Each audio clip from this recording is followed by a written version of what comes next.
विवेक office से थककर घर आया, सोफे पर बैठा। अंदर से नन्ही परी दौड़ी दौड़ी आई, उसके लिए पानी लेकर और उसको गोद में बैठ गई। उसकी तोतली भाषा में उससे बात करने लगी। उसे देखकर उसकी सारी थकान उतर गई।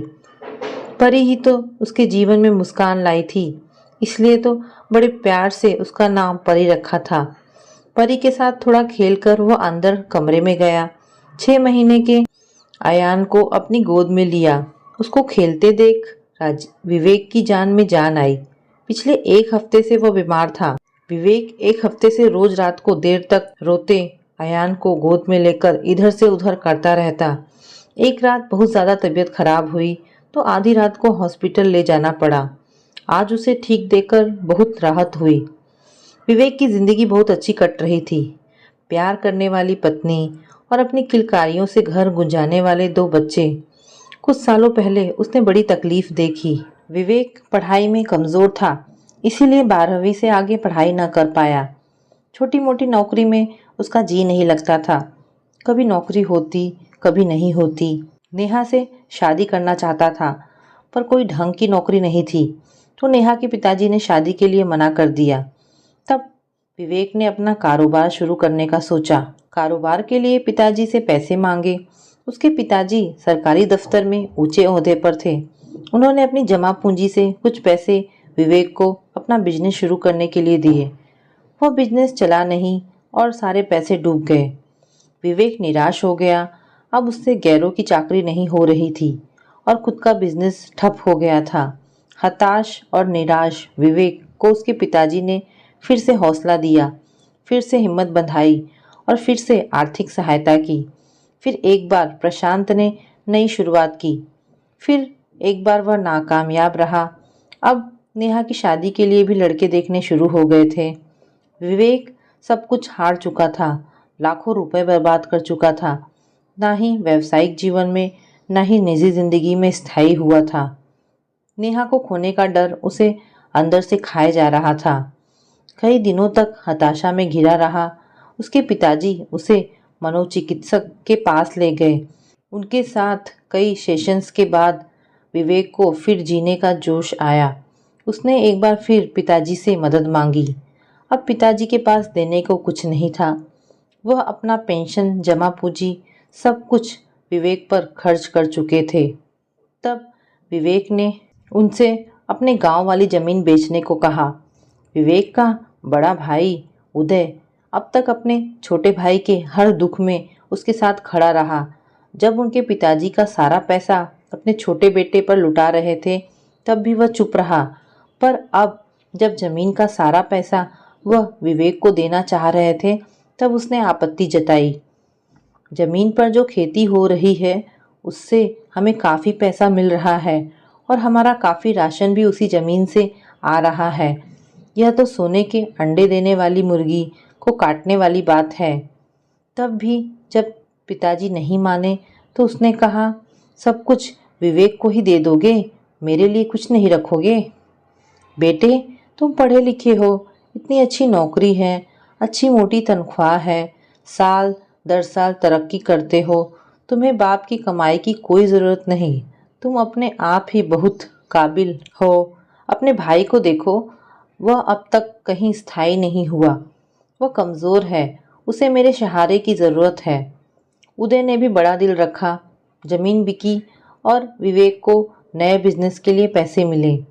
जिंदगी थोड़ी थोड़ी पटरी पर आ ही रही है कि एक रोड दुर्घटना में उदय की मौत हो गई। कुछ सालों बाद विवेक की मां ने भी आंखें बंद कर ली। अब घर में विवेक और उसके पिताजी रह गए। कुछ सालों बाद विवेक का बिजनेस बहुत अच्छा चलने लगा। एक दिन जब काम से लौटा तो देखा नेहा के माता पिता आए थे। पिताजी ने उन्हें शादी की बात करने घर बुलाया था।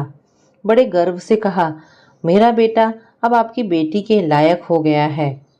नेहा के पिताजी शादी के लिए राजी हो गए और फिर जिंदगी में खुशियां ही खुशियां थी। विवेक ने पुराना मकान जो कि पिताजी के नाम था, वह बेचकर उसमें थोड़ा और अपना पैसा डालकर एक आलीशान घर बनाया। विवेक के पिताजी बेटे की तरक्की देखकर बड़े खुश होते। बस उदय के ना होने के गम से उभर नहीं पाते। जब आयान हुआ तो उन्हें लगा उनका उदय वापस आ गया। यूं तो पिताजी ने अपना सब कुछ विवेक को दे दिया था, बस एक अलमारी के लॉकर को वह कभी छूने नहीं देते। विवेक को लगता था कि पिताजी के पास अभी कुछ ऐसा खजाना है जो वह उसे देना नहीं चाहते। साल बीतते गए, पिताजी बूढ़े और कमजोर होते गए। विवेक का बिजनेस बहुत अच्छा चल रहा था। उसका घर भौतिक सुविधाओं से सजा था। वह एक खुशहाल जिंदगी जी रहा था। एक दिन पिताजी को पैरालिसिस अटैक आया। कई दिनों तक हॉस्पिटल में रहने के बाद घर ले आए, पर अब वह पराधीन हो चुके थे। कुछ दिनों तक तो नेहा ने उनकी देखभाल की। फिर एक दिन विवेक से कहा, सुनो, तुम्हारे पिताजी की देखभाल करके मैं थक जाती हूँ। सारा दिन घर का काम करके मुझसे उनका काम नहीं होता। वैसे भी वह तुम्हारे पिताजी हैं, तो जिम्मेदारी भी तुम्हारी है, मेरी नहीं। प्रशांत ने उनके लिए एक नर्स रख दी। नर्स सुबह तो आती, लेकिन रात में रुकती नहीं थी। रात भर पिताजी कभी खांसते रहते, कभी उन्हें बाथरूम जाने में मदद लगती, कभी करवट बदलने के लिए मदद लगती, तो कभी उन्हें आधी रात में भूख लगती। इससे नेहा और प्रशांत की नींद में खलल होता। नेहा चिढ़ती रहती, दोनों में बहस होती रहती। विवेक रात के लिए भी नर्स रखना चाहता था, लेकिन नेहा इसके लिए सहमत नहीं थी। रात की नर्स कितना पैसा लेते हैं, कुछ अंदाजा भी है? दवाई और सुबह की नर्स में हम काफ़ी पैसा खर्च कर रहे हैं। सारा पैसा इन्हीं पर लुटा दोगे या अपने बच्चों के लिए भी कुछ रखोगे? वैसे भी सब कुछ लुटा भी दोगे तो भी यह ठीक होने वाले नहीं। विवेक को अनीता की बात सही लगी। विवेक ने एक अखबार में वृद्धाश्रम का एक इश्तिहार देखा था। उसने पिताजी को वहां छोड़ आने का तय कर लिया। पिताजी को बहुत दुख हुआ।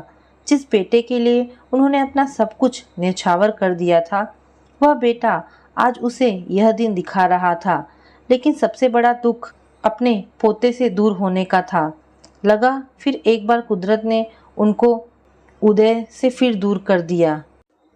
पिताजी वृद्धाश्रम चले गए। अब नेहा और विवेक चैन की नींद सोते थे। विवेक ने पिताजी की अलमारी का वह लॉकर खोलने का सोचा। देखे तो सही कौन सी चीज है जिसे पिताजी कभी नहीं दिखाते थे। लॉकर में कुछ कागजात थे। विवेक ने जब वह पढ़ा तो पैरों के नीचे से जमीन खिसक गई। वह एडॉप्शन पेपर थे। खोल कर देखा तो फूट फूट कर रोने लगा। वह पेपर लेकर पिताजी के पास गया। पिताजी ने उसे बताया कि उदय उनका सगा बेटा था। एक बार जब वह सुबह की सैर के लिए निकले थे, तब एक कचरे के डिब्बे में वह उन्हें रोता हुआ मिला था। वह उसे डॉक्टर के पास ले गए, उसका इलाज कराया। उसे बहुत चोट आई थी और भूखा भी था। उन्होंने उसे गोद लेने का निर्णय कर लिया। उनके इस निर्णय में उनकी पत्नी ने उनका पूरा साथ दिया। उन्होंने दोनों में से किसी भी बच्चों को यह हकीकत नहीं बताई थी। विवेक यह सब सुनकर उनके कदमों में गिर पड़ा, फूट फूट कर रोने लगा। अपने आप पर घिन आने लगी। पिताजी, आप सच में अपने घर में एक कूड़ा उठा लाए। आपने तो मुझे अपने घर का चिराग बनाना चाहा और मैंने आपका घर ही जला दिया। मैं कूड़ा ही रहा। इतने सालों में यह कूड़ा सड़ गया और अब बदबू फैला रहा है। मुझे माफ कर दीजिए और घर चलिए। पिताजी ने उसके सर पर अपना हाथ रखा और कहा, मैं शायद पिछले जन्म का तुम्हारा कर्जदार था। तूने तो मुझे पिछले जन्म के ऋण से मुक्त किया और मेरे मोक्ष के द्वार खोल दिए। तेरा ऋण चुका दिया तो मैं अब शायद जन्म मृत्यु के चक्कर से मुक्त हो जाऊंगा। मैं यहीं ठीक हूँ, अपनी उम्र के लोगों के साथ, अपने जैसे पीड़ितों के साथ अच्छा लगता है। इन लोगों को तो उनके सगे बेटे ने निकाल दिया है। मैंने तो तुझे जन्म नहीं दिया। तू क्यों अपने आप को दोषी मान रहा है? जीवन के बचे कुचे साल मैं यहीं शांति से गुजारना चाहता हूँ। आशा करती हूँ आपको ये कहानी पसंद आई होगी। अगर आपको कहानी पसंद आई हो तो प्लीज़ इसे लाइक एंड शेयर करें। धन्यवाद दोस्तों।